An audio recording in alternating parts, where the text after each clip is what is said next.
Now, I'm sure y'all know I am a very, very vocal individual when it comes to my opinions on movies, on video games, comic books, what have you.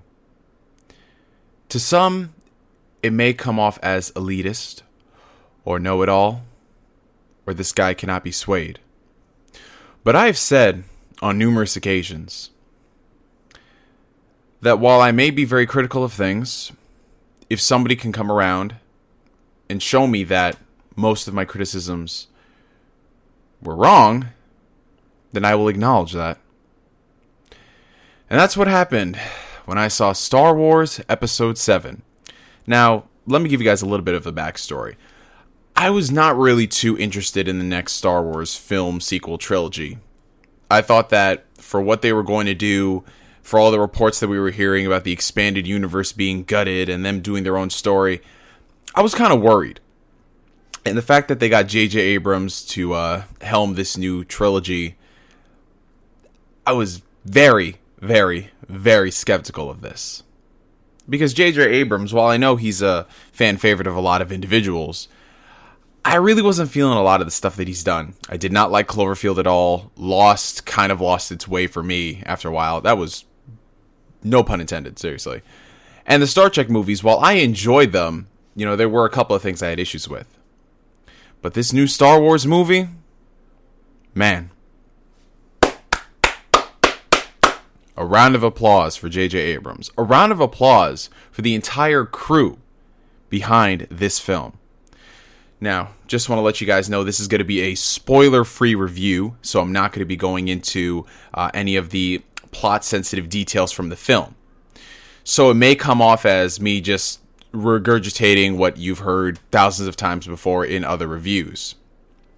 I am, however, going to be doing a spoiler-filled review where we can do discussions on various things. You can expect that later this week. I'm actually doing a collab with two YouTubers, Danny D's World and Crazy Black Man 108. Yes, he's going to be making a reappearance. But on to what I thought about The Force Awakens. This movie, phenomenal. This movie was fantastic for a number of reasons. If there was ever a proper description for this Star Wars movie, something that sums it up perfectly, this is what the prequel series should have been, down to a T. If you are ever going to revive a celebrated franchise and tell new stories with established characters, this is how it's done. It was beautiful. It was emotional. There were so many amazing things that went into this movie. So I'm going to talk about a couple of them. And like I said, this is spoiler free, so I can't reveal too many details. But I want to talk about the overall direction of the film. This movie, if this is where the Star Wars universe is headed, I'm all on board. This movie had so much amazing humor, so much clever humor, that it was so weird because we haven't really seen that in a Star Wars movie. I mean, the original films, they had their humor, don't get me wrong. But you look at some of the stuff that you saw in the prequel films, a lot of that was really contrived and forced for the sake of. Not in this film. This film has genuine humor. It has genuine chemistry between the new actors and the old. What you see, the interactions between Rey and Han Solo, between Finn and Han Solo, between all of these characters, it comes off as very genuine and natural.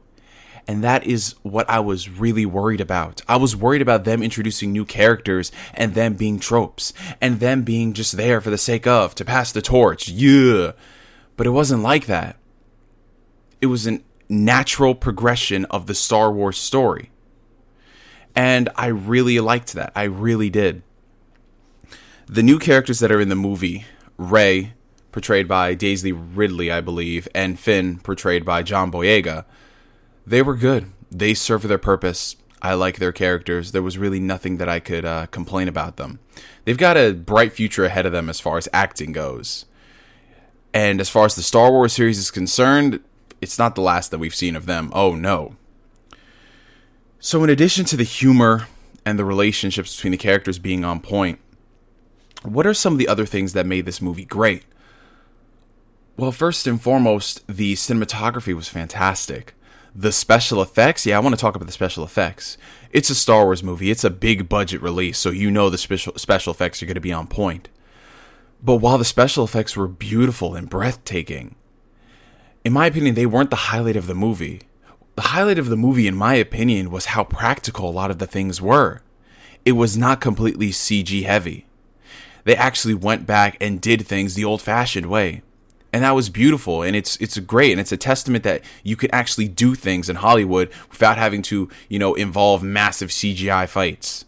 It was awesome to see all these things. And they could have done the normal route of just animating everything, but no, they chose to do it the old-fashioned way. And a lot of people say that this isn't a big deal, but to me it is, because it brings a better sense of immersion into the film universe if you can see that some of this stuff is real. Like Mad Max earlier this year. While there was CG in the movie, a lot of that stuff was real. A lot of those stunts were real. And in Star Wars, it's just... Man, I gotta say this again. It's so beautiful after coming off of the prequel trilogy and having a lot of the things that we complained about not replicated with this new series. So the humor was great. The relations between the characters was awesome. Cinematography, fantastic. Special effects, beautiful. But what I think separates this film apart more than anything from the prequel series is how much it feels like a classic Star Wars movie. And I know you've probably heard this time in and time out. No spoilers here, but there are a lot of parallels between this film and the older movies. I'm not going to spoil what they are, but you can definitely see that this has the heart and soul of A New Hope, right down to a T. And it's great. We'll touch more on that in the spoiler-filled review. It's just literally going back to basics with Star Wars. It's going back to what made it great and how this story is going to evolve from there. There are so many characters that are introduced that some people might think, oh, they don't have a bigger role. But when you stop and think and realize that this is part one of a much bigger saga, you realize that this is not going to be the last time you see them. They're laying the groundwork for a successful trilogy in all the right ways. They introduce all these characters. They let you know what they're all about. And then from there, they expand upon them in the other films. Now, for a lot of people, they're used to seeing the movies that are wrapped up neatly with a bow, and this is all you're ever going to get. And maybe we might do a sequel. This clearly establishes, hey, we've got these characters. This isn't the last time you're going to see them, so expect more. And I think we need to see a lot more of that in films. Now, granted, not a lot of smaller films can do this, but if you have like the big blockbuster movies that you know are franchise worthy and are part of a franchise, I think that they can learn a thing or two from Star Wars and show them how it's done without having to force so many things into a sequel to give it the bigger, badder effect. With this, it does it so tastefully, and it leaves you with more questions than answers. But it's done in the right way. It's done in a way where these questions are relevant and you know they're going to be answered. It's not like a plot hole where, oh, well, they didn't explain this, so how is that there? No. It's stuff that you know happened in this movie and you are hinted towards in the next film. And yeah, man, that's basically what I wanted to say on Star Wars The Force Awakens, because there's not much I can say without getting into spoiler territories. I'm sorry, I know it sounds like I'm focusing on the aspects that are not worthy in a review for some reason. People actually think that. But I gotta say, as a person who's very skeptical of this movie, as a person who had little to no faith in J.J. Abrams, I'm glad to be proven wrong. And that's something I think a lot of people need to understand.